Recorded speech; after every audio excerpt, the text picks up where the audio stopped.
jazz is the perfect analogy. In the improvisation is where you and I like to reside. Once I improvise, then you've got to play off of me and figure out, all right, how does this sound or look or feel? And that's where this thing becomes beautiful.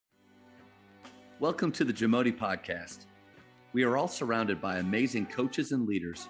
So let's get an inside look at not just what they do, but how they do what they do. After all, becoming the best versions of ourselves is Jamodi, just a matter of doing it. Today we are joined by the head men's basketball coach at the University of Dallas, Matt Grahn. Coach Grahn has been coaching for 28 years. He's been assistant coach and or head coach at the high school, junior college, Division III, and Division I level.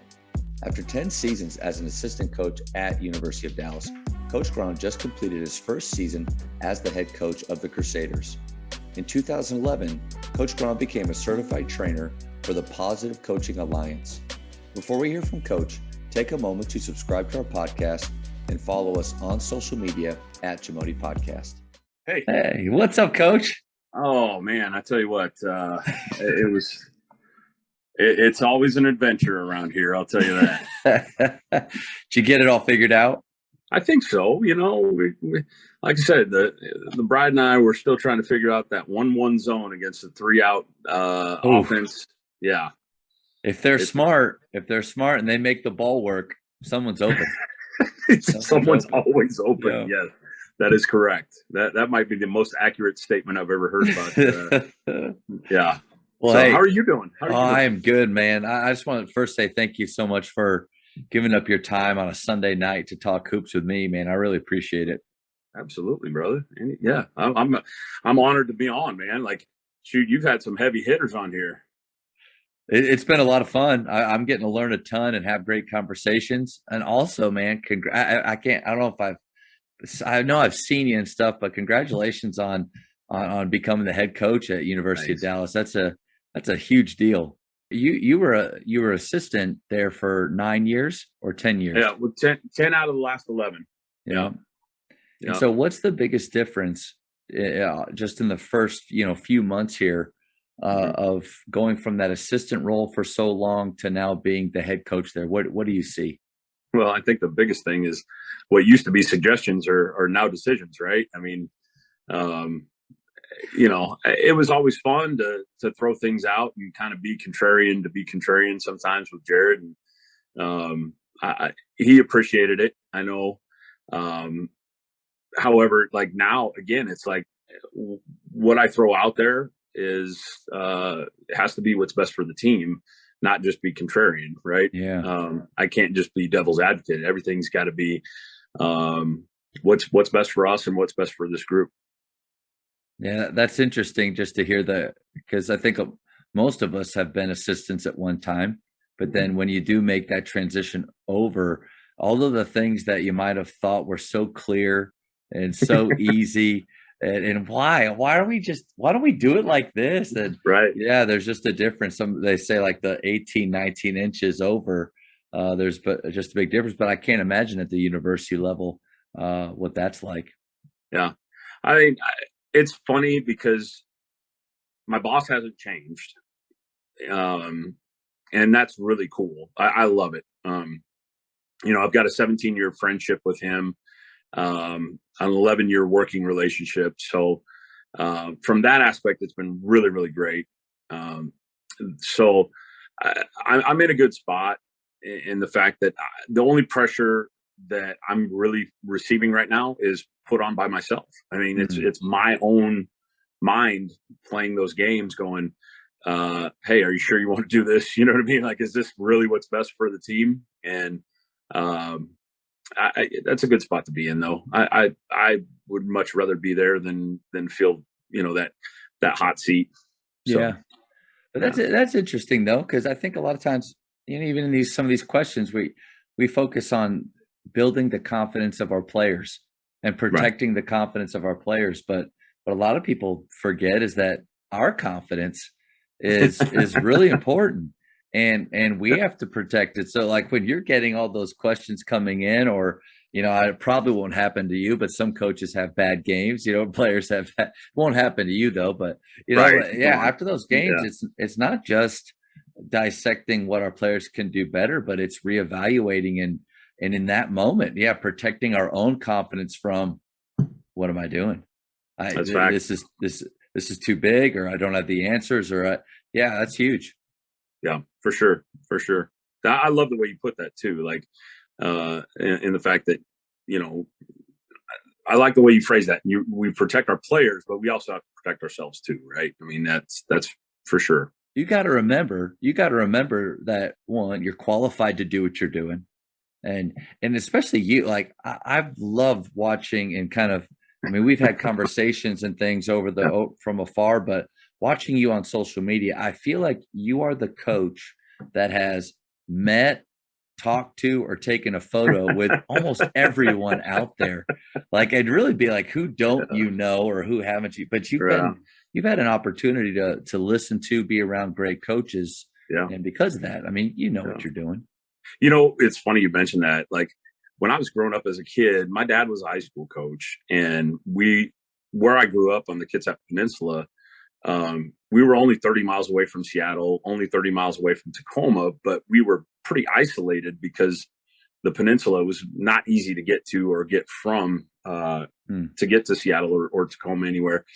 And we were, like my dad wasn't a great high school basketball coach or anything. He wasn't really well connected. And so, I still get starstruck. And when I get put in those situations, I'm like, I'm going to take advantage of this. And I don't just take pictures with dudes just to take pictures with them. Like those guys are the guys that I'm picking brains with. And I'm like, right. I at least want to get some kind of nugget out of them and do. So I guess it feels legit. It's not just like, I don't know, what's the term? Jock sniffing. You know what I mean? Like it's not that. And I've never taken it that way, just so you know. I've always loved it. I think it's kind of cool.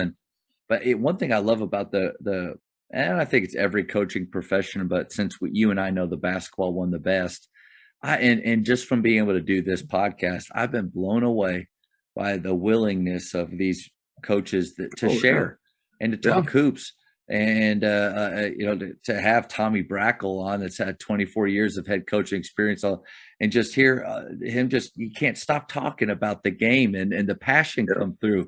That's been so cool to see. That's awesome. Well, like I said, you've had some big time heavy hitters on here, and it's complete honor for me to like even be considered on this. Like this is awesome, dude.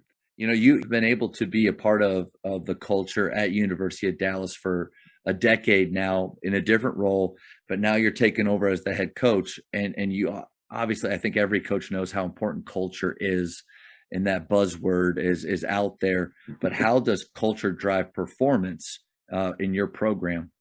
Well, I think if you're not fighting for your culture 24/7, somebody else is. And if you're not, I guess, specific with it, and you're not fighting for it, then you're ultimately what's driving your program is not you. And that's a scary thing. So I think culture drives everything within your program.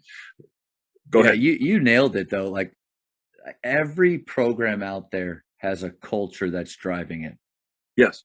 But is the culture what our players are watching, listening to, what their peers are saying, what families are saying back home, or is it something that, that is positive that you are driving and that your program stands for? Good point. Yeah.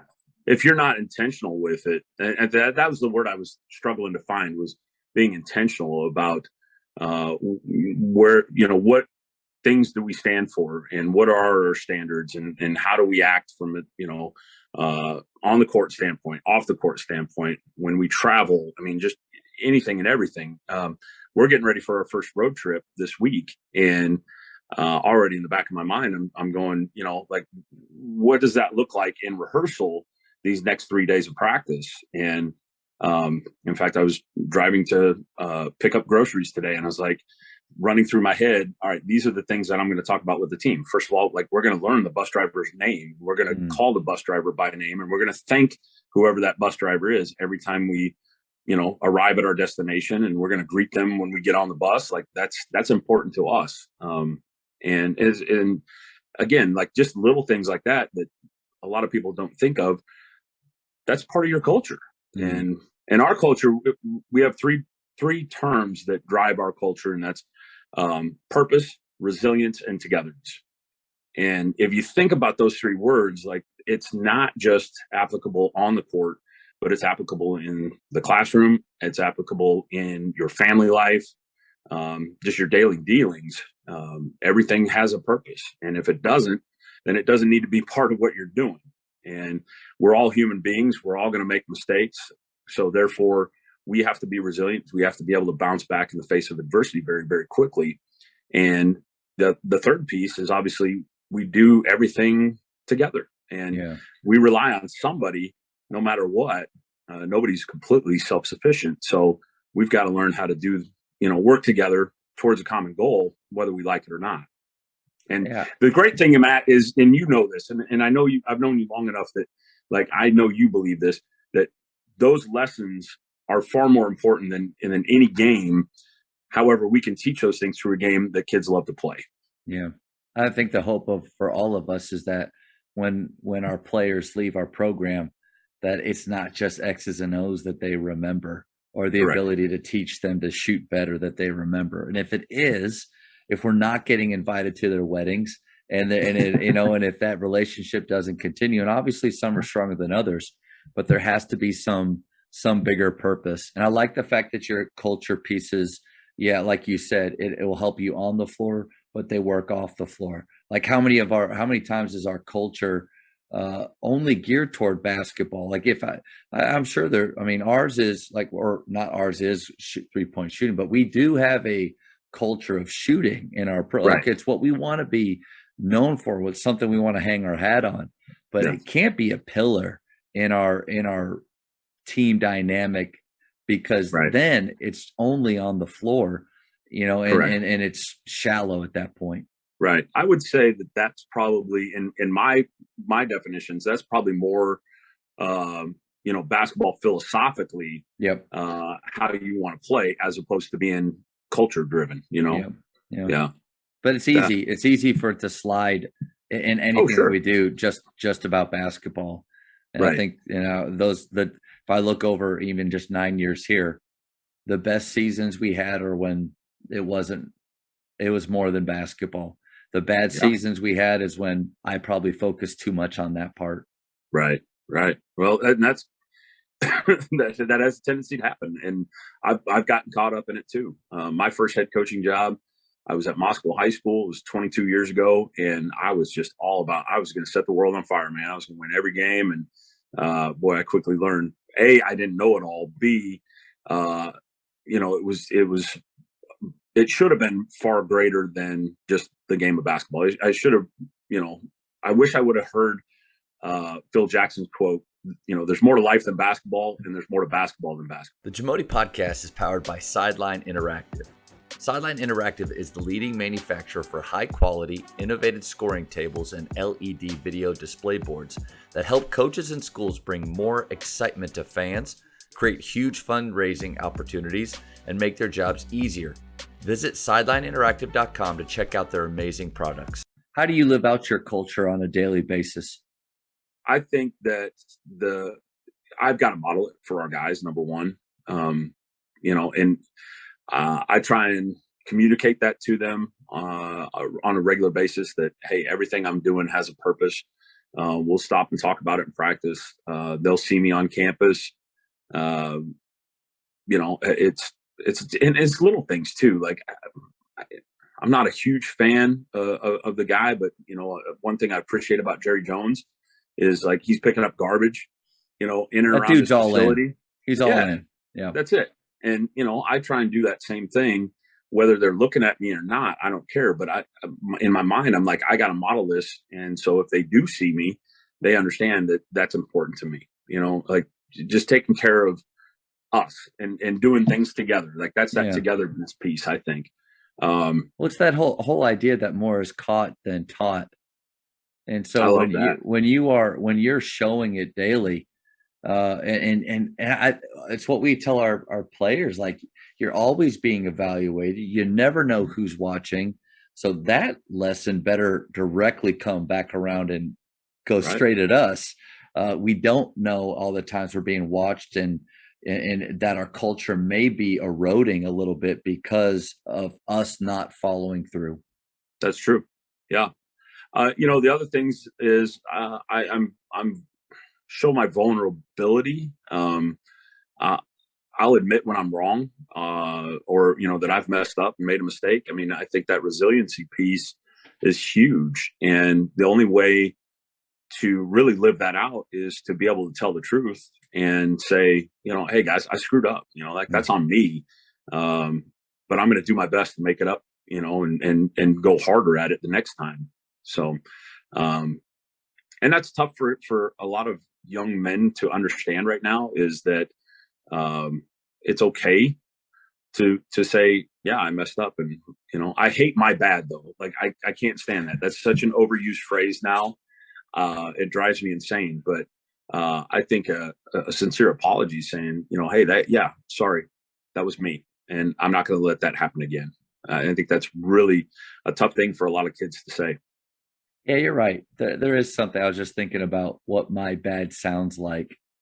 There is something to it. It just doesn't sound authentic or and real. So what would you rather them say? Or have you had that talk with them of like, hey, that's something we're not going to say, but here's what. Not yet. Okay. Not yet. A few years back, we used the Positive Coaching Alliance mistake ritual, and it was really, really effective. Just A, I didn't hear my bad. B, we could communicate a lot of things. I mean, our thing was like, brush it off our shoulder twice, get it off me, get that mistake or whatever it was, get it off and move on to the next play. We haven't had that talk with this team yet, but it's coming. But our guys, for the most part, Matt, I've been really, really impressed. And I think it's just kind of because I've been around for, like you said, the last decade. They know I don't like my bad. So guys will find other ways to phrase it. Like, one kid the other day in a scrimmage, he was like, I'll wear that. And I was like, okay, cool. Like, you're at least taking responsibility for that mistake or that screw up. And I know what you're saying is like, I'm going to wear it and I'm going to do better next time. Yeah, that's such an interesting dynamic, because I think majority of head coaches are at a place that that's new, and a lot of times maybe there were issues and problems. So like you're picking up a program. Most coaches will be picking up a program that's brand new to them, and they're starting over. But you have been there, and it's been a positive, successful program. So how much of the culture is you carrying on traditions that have been, but also trying to infuse you? I wish I could give you like a percentage. I really do. Yeah, that's hard. The thing is, like, Jared Samples is a phenomenal human being. I love him to death. I would take a bullet for that guy. I'd lay across train tracks, you name it. And he gave me a lot of ownership into what we did. And I feel like I contributed a lot the last, 10 out of the last 11 years. I really don't, I couldn't tell you. Yeah, that's a hard question, It is. and sometimes like I even ask him, like, what do you, that's a horrible question. Well, let me say this, like one significant change, and it's funny. I'll tell you a little story about that here in a second, but one significant change is, our practices are very much more high tempo. I mean, my thing is like, if we're going to be in the gym, we're going to work. And like, downtime just drives me insane in the gym. It's like, I don't know, fingernails on a chalkboard. And it's just like, so it's funny. One of our current players texted one of our former players saying, oh my gosh, like, Coach G, like, we don't stand in practice anymore. Like, there's none of that. And the former player said, well, that's good. We haven't won a championship yet, so maybe change is probably a good thing. So, but I would say, 70% of our culture is similar to what has been going on. And I felt like we were heading in the right direction Yeah. with Jared. I would say I didn't want to make it drastic, because that shock and awe can sometimes work against you. And so I've done little things like, I remember you talk about the pictures. Mike Dunlap was one of them. When Mike spoke at Coaching You Live, it was great. I had him in the car for 45 minutes from the airport to the hotel, and just he and I one-on-one. And I was asking him about, like, when you take over a program, how do you put your mark on things? He says, just subtly, like, Nice. change your practice gear, or change the side of the scorer's table your bench is on. And so this year we changed sides of the scorer's table, just to, show a subtle change, that it was going to be different, but not like it doesn't affect how we play. Yeah. Does that make sense? No, that's a really cool point, though. Like, I think when you think of taking over a program, whether you've been there or not, yeah, I got to put my imprint on it. You can tell everywhere that this is new. But one, if it's not broke, like, you don't have to do a lot to fix it. But I like that idea of subtle changes. I think that's a great nugget for anybody. And that could even be from, you've been at the same place for a long time. You see maybe some deficiencies in culture, or the way that maybe you want to implement a new style of play or something. And yeah, I love that idea. Yeah. The other thing we did was we reconfigured how we did the locker room too. I moved where our whiteboard was. I ordered some of those little bench stools, those, folding bench stools, so we can, configure the locker room however the heck we want to. Nice. And so, yeah, just little things like that. Again, just to signify change, but nothing that would, like, throw guys off. You know what I mean? Yeah. I love your gym too. I had the pleasure of being, because you guys have a really strong FCA at your school. And so I was able to share the leftover story there years ago. But I just remember being in the gym thinking this place would get loud like quickly. And so I love it. It's a fun college environment. It is, Matt. And I hope that, at some point you can come out and catch a game when the students are on campus, because it's phenomenal. The gym itself doesn't pass the eye test. Right. It was built in the mid '60s, and we only have bleachers on one side, and, I get it. It's old, whatever. But we got voted top 16 game day environment in all of Division III, and that's 443 schools. Yeah. I mean, you can build a huge arena, but if you can't fill it, like that's not a great environment, not a championship environment. But yours, that with that wall there, the sound and everything, I could imagine it getting crazy loud. It's awesome. It is awesome. We go to some places that have some really nice, bright, shiny things and whatever, but a lot of time it's like playing in a morgue. And at our place, it doesn't take much to fill it up. And when it does get filled up, man, it is awesome. Like, it is just a great environment. So thanks for mentioning that. I appreciate that. You've been in there and you've got your culture rolling. What's one thing that makes your program different? I would say the big thing for us is, there's a lot of things, let's say, that make us. It doesn't have to be just one thing. No, the biggest one for us is that we've got to have really, really smart guys. And it's just, it's kind of a niche school. It really is. They've got to be really willing to work their tails off in the classroom and understand that it is academics first at the University of Dallas. There's no question. The academic rigor, not only just to get guys in, but once they're here, it's real. And the thing that really makes us stand out is people understand that. People know that when they graduate from us, they've gone through the ringer, and especially when they're student athletes, they know the time that it's taken, the dedication, the time management skills they've got. the school did a study, and 97% of our graduates are employed or in graduate school within 3 months of their graduation. Wow. That's a huge number. Yeah.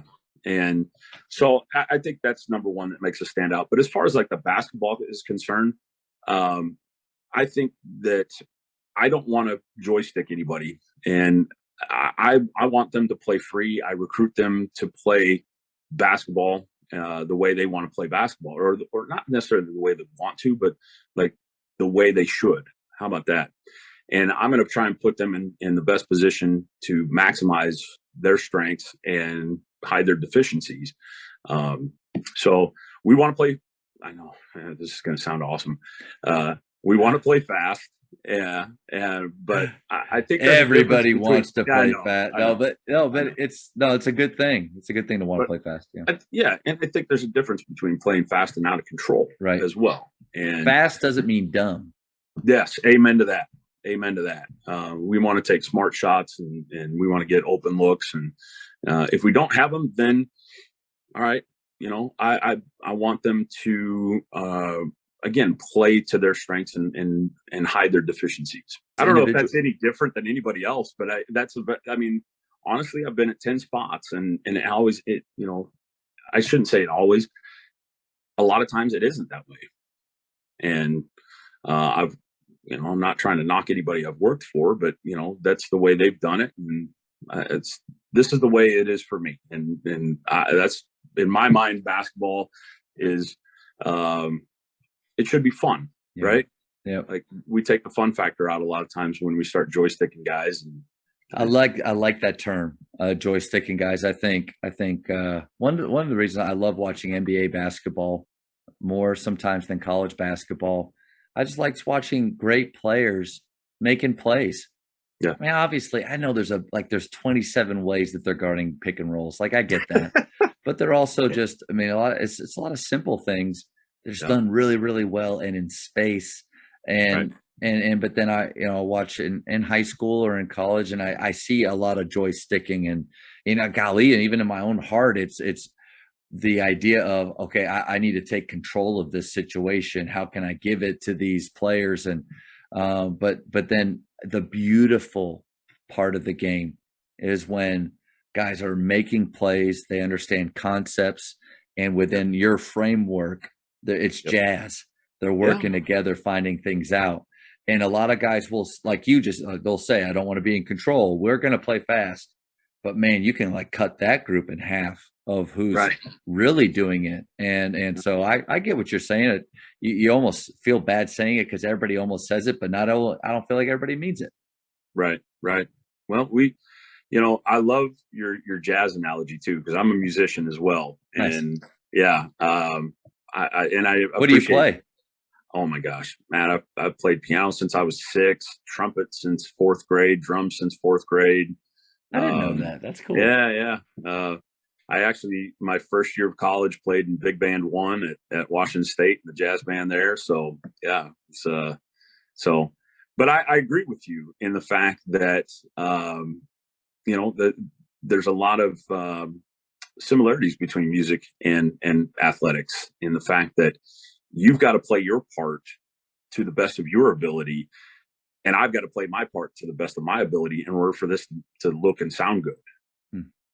Right? Yep. I mean, that's ultimately what it is. And jazz is the perfect analogy in the improvisation is where you and I like to reside. Is once I improvise, then you've got to play off of me and figure out, all right, how does this sound or look or feel? And that's where, this thing becomes beautiful. Yeah. The joysticking is classical music, where I have to stick to my part exactly as it's written on the page. Don't That's think, exactly right. Don't be creative. That's don't right. Take a chance. That's exactly right. So I love that. And I appreciate that, Matt. Thanks. Yeah. Coaches, the Jamodi podcast is powered by Biology. What's your BSA score? The Biology Skill Assessment is the only verified skills metric endorsed by the NIA and NJCAA to discover and develop the best talent for your team. This 10-minute, 100-shot test can be taken for free today on the Biology mobile app. elevate your game. Since you and I think a lot alike, especially on the offensive side of the floor, so individual skill work to me becomes one of the most important things, because if I don't have players that you're only this, so like in college, my first couple of years, we ran flex. Right. And even though everybody's doing the same thing in flex, only a couple dudes were able to shoot off the pin down, and only Correct. a few guys were able to post off of a switch. So it was very much like just a pattern and turn your brains off and do. But it made sense with our personnel and what we had. So, since we like to play this way, individual skill work, how important is that in your daily practice? Very. We spend a lot of time. In fact, the first 15 minutes of practice is all individual skill development stuff. So we do a shot warm up where guys, they start in close, just getting, seeing the basket or the ball go through the basket, seeing success. And it's the most fun thing to do in basketball. So why absolutely. not, like going back to your fun comment, why not start off basketball practice with what's fun? That's exactly right. I didn't even think about that. That's a beautiful part of it. So I agree with that. So we'll start with, seeing success, and we'll do some ball handling things, and we'll start moving it out every, 30, 45 seconds. We're just rotating and one guy's rebounding, one guy's shooting, the next guy's doing ball handling stuff. So then that's just our warm up. And once we get done with our warm-ups, typically we'll break up into, guards at one end, bigs at the other. We'll even mix them up because we do a lot of pick and roll stuff too. I think that's a huge mistake if you don't put your bigs with your guards so that they get a feel for each other. Again, in that improvisation stuff, I've got to know where you're coming from, and you've got to know where I'm coming from in order for us to make it look good. It's so cool you said that. I had the pleasure of so I played with Darren Williams in high school, and at the Colony just for 1 year. I was a senior, he was a sophomore. We'd only seen each other 2 years since then. So, it's 20 years or so. I had the chance to interview him on here, and I asked him about Jerry Sloan. I said, what's something that he did that you just thought was interesting or cool? And he said he would have us play other positions in practice. Yeah. And I just thought, like, how about that at the NBA level, a center, being a point guard for the play. But to his point, it was not because like as a point guard, if you have those positions, right, that guy has to know where everybody else is. But what is it like to actually know what it feels like to be there? So it's kind of interesting that you said that. You and Jerry Sloan, man, you're on the same page. I can't take credit for that. That's actually Tom Oswald, who I worked for at Texas Lutheran. We actually ran our offenses. We would scrimmage, like you said, the 5-man bringing up the floor. Our 2 guards playing the 5 spot, or our point guards playing the 4 spot. Like, we mixed it up. And I think the cool thing that Tom did that kind of took it to another level, and I haven't done this yet, but we had the guys on the sideline coaching their specific position to the guys who are playing out of position. So like the gym's like the talk level was outrageous because guys are screaming at each other. Oh, no, you don't got to do this, do that, just reinforcing though the habits that you want them to see. I think it's brilliant. That's correct. Yeah, I thought so too. And that time's coming eventually. What's one of the best things that you've borrowed lately? Oh my gosh.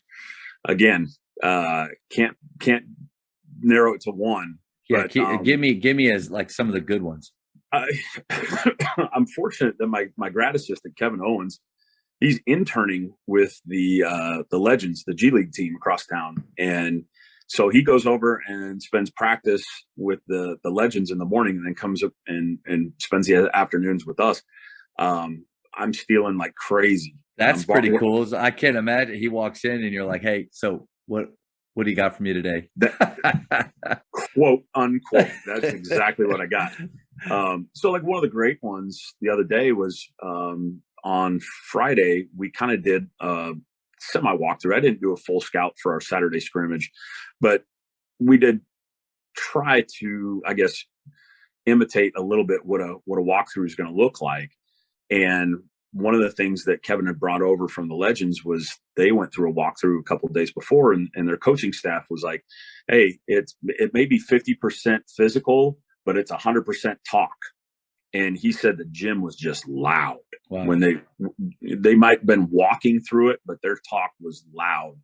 And so I threw that at our guys, and I've got a couple guys that say they want to be pros and they want to play overseas. And the nice thing is I can say, hey, if it's good enough for the Texas Legends, it's definitely good enough for you guys that want to be, eventually play overseas or wherever. So that was a really good one. The other great quote was, and I've heard stuff similar to this, but I like the way it was. It was like, you don't, what was it?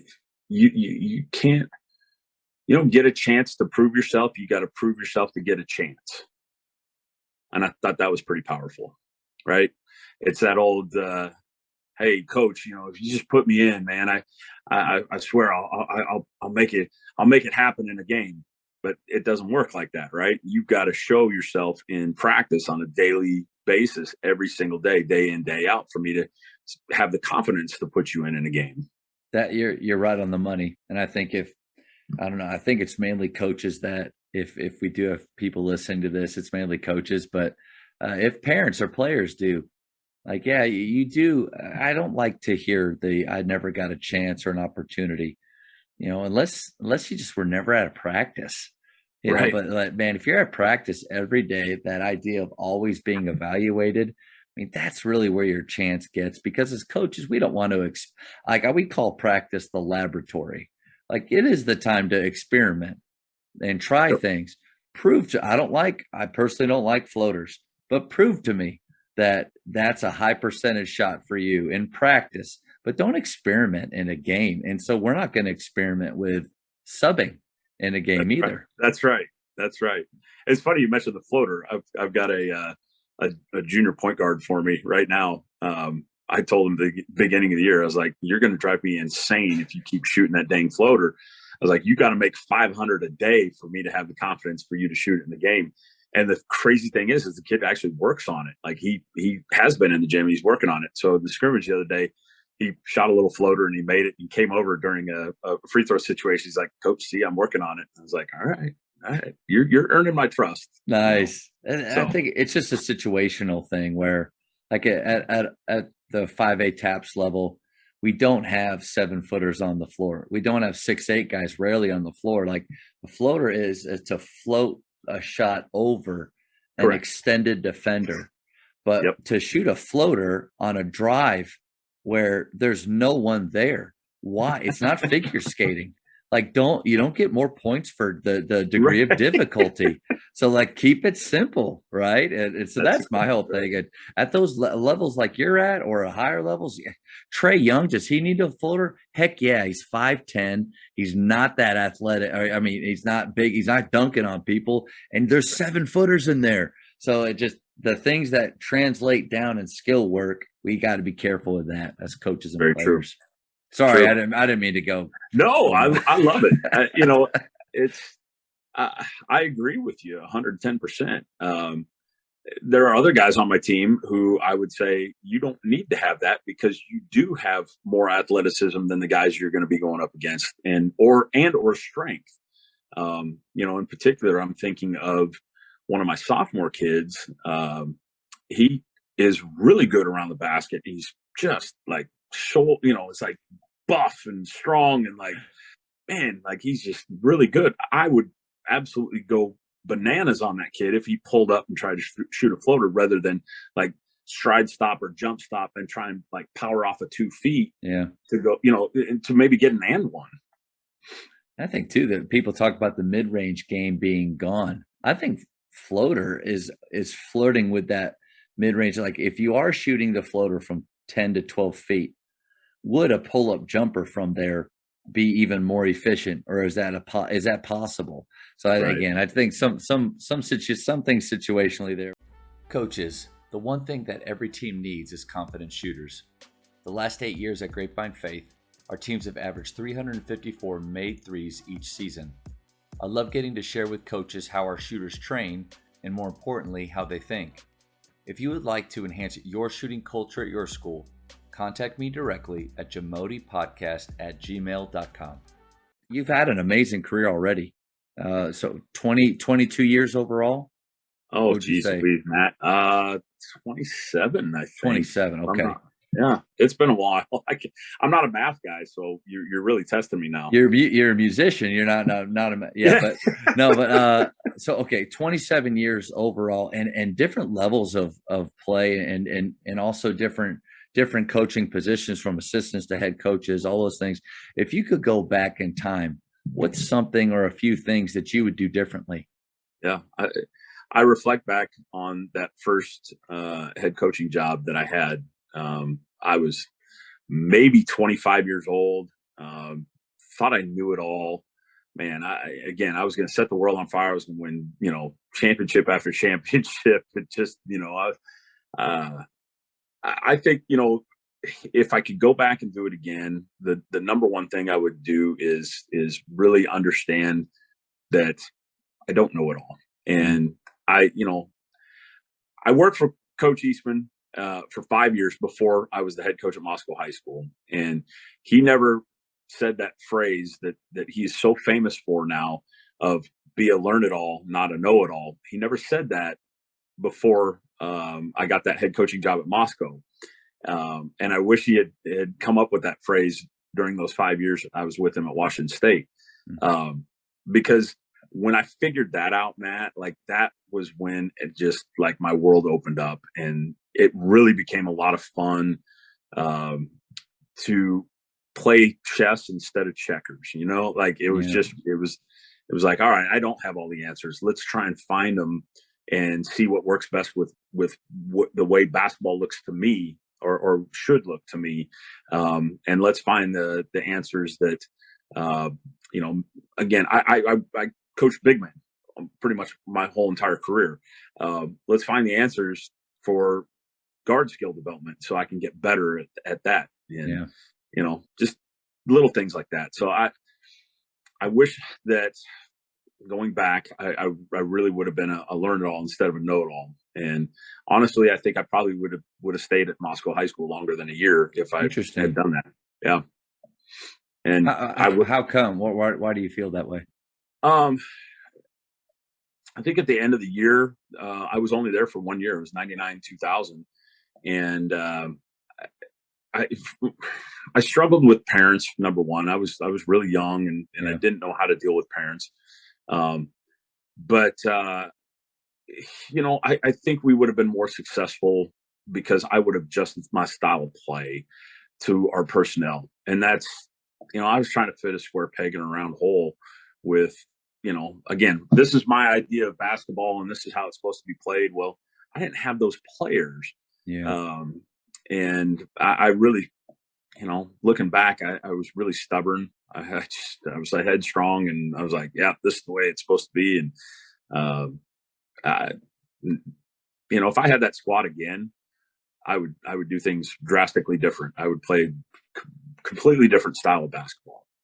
It's so hard. Like it's almost a frustrating thing because I get to ask that question a ton, and almost all the answers are similar to yours. Is I wish I would have known or been okay with not knowing everything. And it's just like, what is it about? Because I was the exact same. I feel really bad. I don't know if I've ever told Clarkson this, but Jeff Clarkson gave me a chance. Great guy. He was at Naaman Forest, and Coach Thomas told him, hey, he needed to hire me. So I volunteered as a varsity assistant at Naaman Forest. I was teaching out in the portables first year in any type of like really organized coaching. But man, I found myself feeling like I could do things. I would do things different. I would do things better. And and there's the arrogance, of a 25-year-old me. And now, I realized how much I don't know and I failed a ton of trying to do what you talked about of having, I'm a pressing, run and gunning guy no matter what. And then having a friend of mine watch us play and say, you just don't really have the horses to do that. and my ego, like, man, that hurt. But yeah, I'd love to go back and I apologize to Jeff, but then why can't we, as younger people, why? Well, Because I think it benefits you and I now. I mean, yeah, ultimately, like, yeah, again, everything happens for a reason, right? And you got to go through those struggles. And it's, I know where you're coming from. Like, I feel bad for the Darnell Williams of the world, and who played for me at Moscow High School. He was a hell of a ball player, and we weren't bad. We could have been better. I mean, we were 14-10 that year, and we probably could have been anywhere from 16-8 to even 18-6 in the state tournament. And I get it. I feel bad for Darnell because that ultimately was on me. However, again, it's paying off now because now I'm going, all right, I got to make sure that I recruit the right guys to put in place to play the style of basketball I want to play. Yeah, just like with our players shooting, how, coach, when am I going to see improvement? Well, it takes what it takes. Same with coaching. When am I going to figure things out? Well, it takes what it takes. You got to make some mistakes and fail. What's inspiring to me, though, is guys like you, guys like Brackle, the guys have been doing it for 25 plus years. They're still growing and still have a growth mindset. Instead of a fixed mindset. So golly, 15 years into it for me, I better not start thinking now that I got it all figured out. Hey, once you do, you're done. I mean, that's it. When you feel like you've arrived, like, that's it. Coach Eastman shared a Michael Jordan quote about that, something about, when you feel like you arrived, you have, and you're pretty much done. Like I don't know what the specific quote was, but it was something similar to that. Great point, though. Yeah, because you'll stop yourself from, that talk with Darren. One thing that he did say is he if he could go back and later on his career, it would be have some of those championship habits that a LeBron has. Spending $1.5 million on his body every year, do some of those things. And he even said with his individual skill, like he wasn't still doing some of the things that it took to get there. So like. Again, and I think I've heard this quote a few times, like, make the big time where you are. Frosty Westering. Yeah. So for me at Faith, for you and a guy like George Barber out of Greenville, that make the big time where you are. But that means, like, if I'm not doing practice plans the same way that I was when maybe I was hungry or new, like you gotta put those, you gotta check those things. Yeah, no question. You talk about practice planning. Absolutely. Like I'm practice planning now the same way I did, or, as an assistant coach at Eastern Washington University. Like, they're Division I, big deal. Like, we're Division III, so be it. I mean, it's still important to me. It's still got to be important to those kids, and I've got to be on top of it because, as you well know, like, your players are great BS detectors, right? I mean, they know when you're full of it, and they're meter pegs if you're not prepared.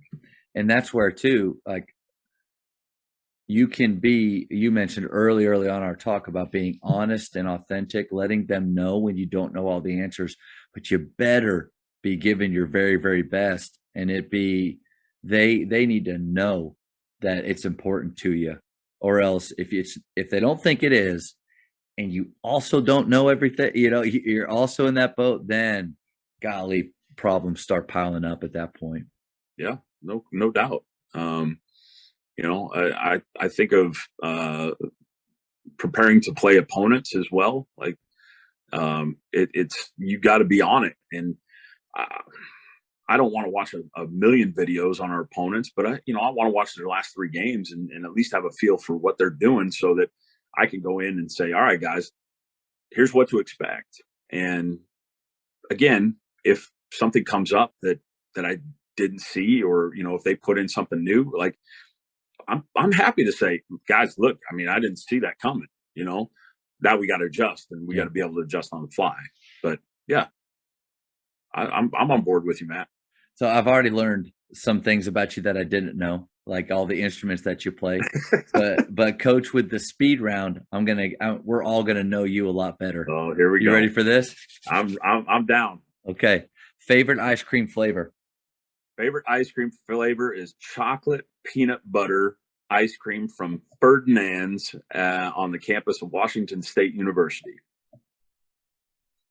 The school has its own creamery, and it is the most phenomenal ice cream you've ever had in your life. I just thought, I'm drooling a little. Yeah, that sounds incredible. And chocolate peanut butter, it's actually one of my top faves that I don't think I've heard anybody say. So, man, that's awesome. If you get up to Pullman, Washington, you got to stop by Ferdinand's. It's a big if there. It's a big if there. If I get up to for high school, shot clock or no shot clock? Shot clock. Texting or talking? Talking. Favorite coach of all time? Oh my gosh, that's a tough one. You would do that to me, wouldn't you? Especially you, yes. I'm gonna use my personal bias here, and I'm going to say Kevin Eastman is my favorite basketball coach of all time. And but I mean, you gotta throw John Wooden out there, no question. I'm a Dean Smith fan. Yeah. Yeah. But Kevin probably has the biggest influence on my life, no question. Wow. Favorite NBA player of all time? Oh, you got to go with MJ, don't you? Yeah. Yeah. I mean, he's there. It's almost like everybody. Okay. Favorite NBA besides Jordan. That's besides Jordan. There you go. And then kind of because then you get to your like Pistol Pete for me. He really influenced me growing up with his homework basketball videos. What would your secondary? I got to go with the Rain Man. I got to go with Sean Kemp. Wow. Okay. Absolutely. I love Sean Kemp back in the day. Yeah. I miss my Supersonics, man. There's a reason I haven't bought Starbucks since 2008. I have not bought anything from Starbucks since 2008.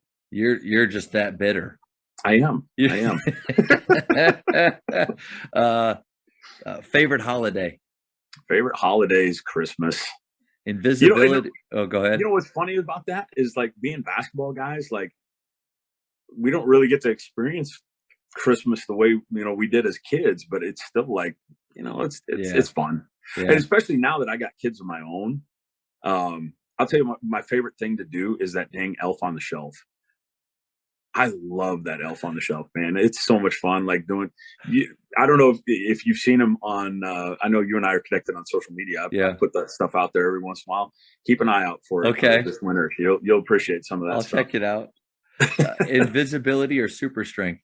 Oh man, I gotta go with super strength. Okay. It just invisibility to me. I don't know. It seems sneaky. Yeah, you got to wonder, like, are they a little creepy? Or no offense to the coaches. I got to figure because I like that. I mean, I love superhero stuff, and that's kind of really where the question comes from for me. But I've got to look up.